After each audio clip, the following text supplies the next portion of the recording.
সুপ্রভাত আমার প্রিয় বন্ধুরা, কেমন আছো তোমরা সবাই? আশা করছি সবাই অনেক ভালো আছো আর সুস্থ আছো। তোমাদের ভালোবাসা আর আশীর্বাদে আমরাও কিন্তু অনেকটাই ভালো আছি। এমজি ফ্যামিলির আরও একটি নতুন ঝলমলে ভিডিওতে তোমাদের সকলকে অনেক স্বাগত। নদিয়া জেলার একটি ছোট্ট গ্রাম থেকে আমি মৌ, একজন সাধারণ ঘরের গৃহবধূ। আজ শুক্রবার, ঘড়িতে সময় হয়েছে ঠিক সকাল 6:30 মতো। তো এখন থেকে আমি আমার ভিডিওটা শুরু করছি তোমাদেরকে সাথে নিয়ে। আশা করছি ভিডিওটা তোমাদের অনেক ভালো লাগবে। পুরো ভিডিওটার সাথে থাকার অনুরোধ রইল। সকাল সকাল ঘুম থেকে উঠেই প্রথমে আগে ওপরের ঘরটা ঝাড় দিয়ে মুছে নিয়েছি, আর তারপরেই চলে এসেছি নিচে। আর নিচে এসে প্রথমে বাসি রান্নাঘরটা ঝাড় দিয়েছি, আর তারপরে কিন্তু এখন বাসি উঠোনটাও ঝাড় দিয়ে নিচ্ছি। আর বেশ কয়েকদিন ধরে কিন্তু এখন এই বাসি উঠোনটা আমি ঝাড় দিইনি। তো যে যা আর কি ঝাড় দিত, তো ও আর কি প্রতিদিন দিচ্ছে না, তো হয়তো এক একদিন কোনো দিন দিচ্ছে, কোনো দিন দিচ্ছে না। তো সেই কারণে সকাল করে আর কি ঘুম দিয়ে উঠে এই কাজটাও কিন্তু সেরে নেওয়ার চেষ্টা করি। তাহলে কি হয়, দুপুরবেলায় আর কিন্তু ঝাড় দেওয়ার আমার আর কি তাড়াটা থাকে না। আর এদিকে দেখো সকাল সকাল এমন কাণ্ড হয়েছে, তো আমাদের হচ্ছে কারেন্ট নেই, আর কারেন্ট নেই তার মধ্যে আবার ট্যাঙ্কের জল ফুরিয়ে গেছে। তো কি আর করব, ট্যাঙ্কের জল ফুরিয়ে গেছে, এইদিকে তো জামা কাপড় ভিজিয়েছি, কাচতে হবে, তাছাড়া নিজে একটু স্নান করব।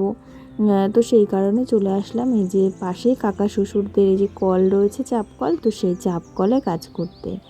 আর আমাদের যেহেতু চাপ কল নেই, তো সেই কারণে এই গরমকালের দিনে না, যখন আর কি কারেন্ট চলে যায়, তারপরে ট্যাঙ্কের জলটার ফুরিয়ে যায়, তো অনেকটাই অসুবিধা হয়ে যায়। যদিও বা আমাদের জেনারেটর আছে, তো জেনারেটর চালিয়ে আর কি জল তোলা হয়।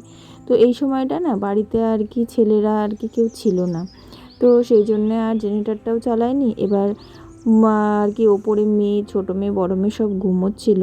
তো ছোটো মেয়ে যদি ঘুম থেকে উঠে পড়ে, তো খাটের ধারে চলে আসে, আর পড়ে যাওয়ার একটা ভয় থাকে। তো সেই কারণে কি করলাম, আর দেরি না করে এদিকেই চাপ কল চেপেই কিন্তু কাজকর্মগুলো সেরে নিলাম। আর গতকাল রাত্রে এই কাপড়গুলো একটু গরম জলে ভিজিয়ে রেখেছিলাম, আর সকালবেলায় এইগুলো কিন্তু একটু কেচে নিয়েছি। আর একটু বেশি নোংরা হয়েছিল, তো সেই কারণেই আর কি গরম জলে ভিজিয়েছিলাম। আর সকালবেলা যখন কাচলাম, আমার কিন্তু অতটা কষ্ট হলো না যে কাপড় চোপড়গুলো আর কি কাছাকাছি করতে। তো যাই হোক, এদিকে কাপড় চোপড়গুলো কেচে নিয়েছি, আর তারপরে এখন ধুয়েও নিচ্ছি।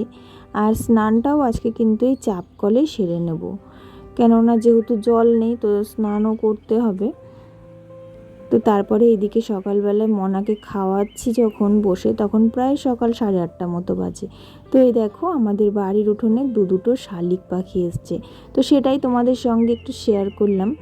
আর বিগত অনেক কয়েকদিন ধরেই এই পাখি দুটো আমাদের বাড়িতে আর কি ঠিক এই সময়টাতে আসে, আর এসে যেরকম বিস্কুট দিয়ে রাখি, তো বিস্কুট এসে ওদের মতন ওরা যতটুকু পারে খায়, খেয়ে কিন্তু আবার চলে যায়।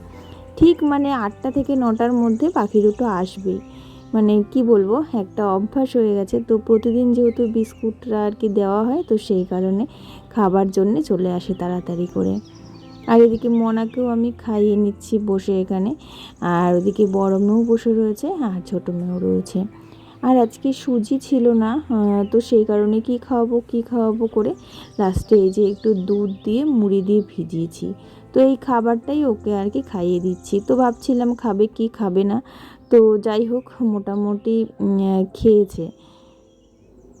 আর এদিকে যেই না আমি আর কি ক্যামেরাটা অন করেছি, ও ঠিক মানে প্রথমে বুঝতে পারিনি, তারপরে যেই না বুঝেছে, দেখো ক্যামেরার সামনে কেমন পাকামো করছে। মানে এত দুষ্টু হয়েছে আর এত পাকা হয়েছে কি বলবো। তো দেখো ও মানে নিজেকেই নিজে আর কি দেখছে, দেখে ওরকম করে ডাকছে।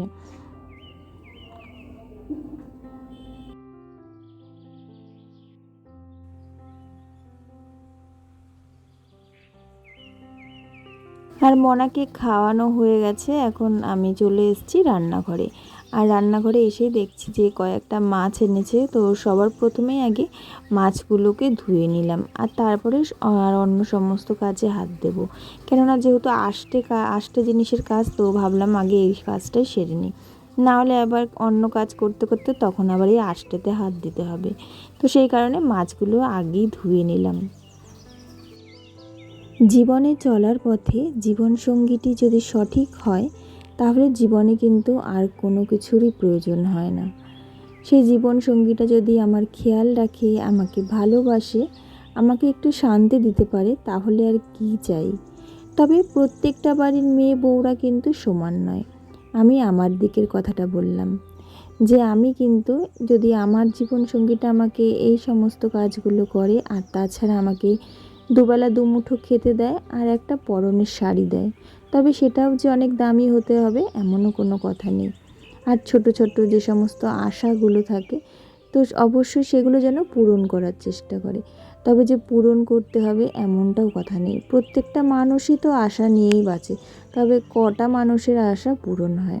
তবে আশা নিয়েই মানুষের জীবন, আশা মানুষ করবেই, তো ভগবান যতটুকু তাকে দেবে ততটুকু নিয়েই তার থাকতে হবে।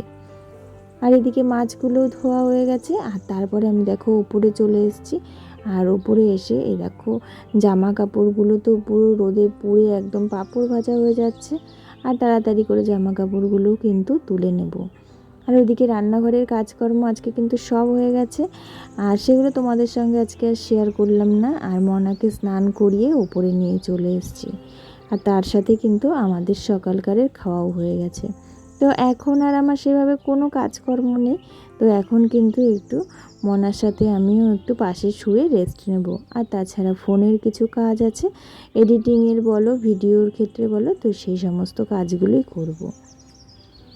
আর মনার হাতে না অনেকটা বড় বড় নখ হয়েছে, তো সেই নখগুলোই একটু কেটে দিচ্ছিলাম। তো ঘুমানোর পরেই নখটা কাটছি, না হলে পরে ও যা দুরন্ত হয়েছে, তো নখ কাটতে গেলে না কখন মানে আর কি যখন জেগে থাকবে নখ কাটতে গেলে হাত টাত কেটে যাওয়ার ভয় থাকে, তো সেই কারণে একটু ঘুমিয়েছে যখন তখনই আর কি নখটা কেটে দিচ্ছি। আর আজকে একটা তোমাদের সঙ্গে ছোট্টখাট্টো ব্লগ শেয়ার করলাম, তো ব্লগটা যদি ভালো লাগে অবশ্যই একটা লাইক করো আর কমেন্ট করো। আর নতুন বন্ধুরা তোমরা আমার চ্যানেলটাকে সাবস্ক্রাইব করে আমার পাশে থেকো। আর এদিকে দেখো মনার নখগুলো পুরো কাটা হয়ে গেছে, আর এখানে ওর বড় মা ওকে নেল পালিশ পরিয়ে দিয়েছিল কয়েকদিন আগে, তো সেটাই নখে লেগে রয়েছে। তো দেখা হবে তোমাদের সঙ্গে আবার নতুন কোনো ভিডিও নিয়ে, ততক্ষণের জন্য সকলে ভালো থেকো আর সুস্থ থেকো। চলো বন্ধুরা, তাহলে আজকের মতন টাটা।